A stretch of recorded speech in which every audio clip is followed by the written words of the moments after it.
Let's be honest, thinking about your personal finances can feel, well, overwhelming. It's like you've been handed this super complex problem with no instruction manual. But what if we looked at it in a totally different way? Not as a problem, but as a journey. A predictable one, with a really clear and honestly elegant roadmap.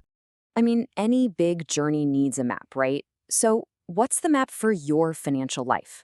The good news is it's not about a bunch of complicated formulas. It's really just about understanding where you are right now and where you're headed next.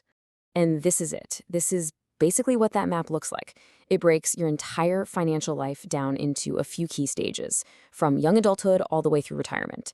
And as you can see, everything, I mean everything, from where your money comes from to how much risk you're comfortable with, it all evolves over time. So let's walk through it step by step. So here's the game plan. We'll start with the big picture of the journey itself. Then we're going to dive into the three major phases: the building years, the accumulation phase, and the spending down phase.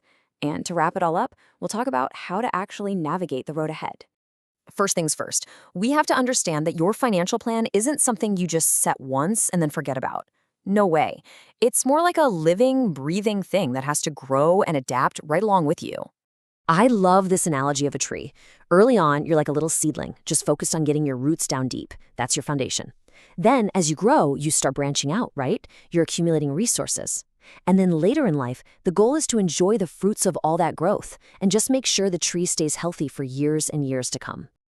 Okay, let's head to our first major stop on the map, the building years. This burn is all about laying a super solid foundation for literally everything that comes after. So in young adulthood, the financial picture is usually pretty clear. Your income is coming from your job, you probably don't have a lot of assets yet, but the good news is your expenses are probably on the lower side too. But the most important thing on this list, that high willingness to take risks. And why is that? Because you have the one asset that matters more than anything else: time. You've got decades ahead of you to recover from any bumps in the road. And, this stage isn't just about money. It perfectly mirrors what's happening in your career. This is a time for exploration, for investing in yourself. Every new skill you learn, every piece of experience you get, that's a direct investment in your future earning power. See, at this point in your life, you are your own biggest asset. This really just says it all. The superpower of this phase isn't about how much money you have, it's about how much time you have. When you start investing now, even with small amounts, you unleash the incredible power of compounding. That's where your money literally starts earning its own money. Time is the absolute magic ingredient that can turn a little bit into a whole lot. All right, let's move along and see how this all builds into the next big phase, the accumulation phase. You've laid the foundation, and now it's time to actually build the house. You can really see the shift happen in middle adulthood, can't you? Your income is no longer just from a paycheck. Your investments are starting to kick in and generate their own income. Your asset base is actually growing. But so are your expenses. Maybe there's a house, maybe kids, and it's only natural that your willingness to take risks starts to come down a bit as you have more to protect. Now, one of the biggest forks in the road you'll face during this phase is housing. And this really lays out that classic trade-off. Renting gives you incredible flexibility, mobility, fewer headaches. Owning, on the other hand, lets you build equity. That's the part of your home you actually own, which becomes a huge store of value over time. The catch, of course, is that it comes with a massive financial obligation and a whole lot less flexibility. And here's what success in this phase can look like in the real world.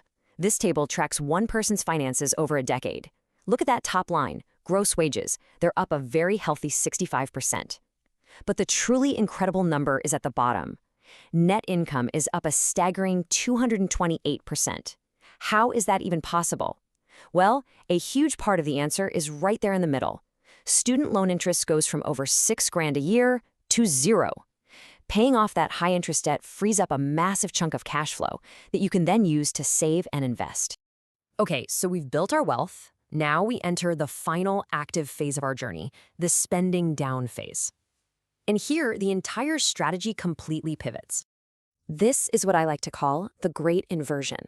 See, for your entire working life, you've been turning your labor into money. Now, you flip that switch. You start turning all that money you've accumulated back into an income that you can live on without a traditional paycheck. And that income usually doesn't come from just one place. It's typically a three-legged stool. You'll likely have some Social Security benefits, money from your old employer plans like a 401k, and then withdrawals from your own personal savings and investments like an IRA. Diversifying your income sources in retirement is just as crucial as diversifying your investments was before. Now, when it comes to those personal accounts, the big question you have to ask yourself is pretty simple. Do you want to pay taxes now, or do you want to pay them later? With a traditional IRA, you might get a nice tax deduction today, but you'll pay taxes when you take the money out in retirement. With a Roth IRA, it's the complete opposite. No tax break now, but your qualified withdrawals down the road are totally tax-free.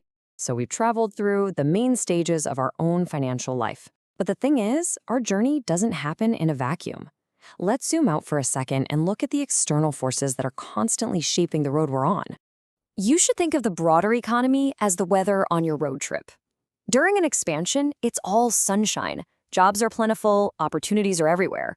But during a recession, it gets stormy. Unemployment goes up, and finding those opportunities can be a lot tougher. Your financial plan needs to be sturdy enough to handle both the clear skies and the bad weather. And the investment terrain itself, yeah, it's anything but a smooth, flat highway. This chart of the S&P 500 shows you just how volatile the market is. There are sharp peaks and really deep valleys.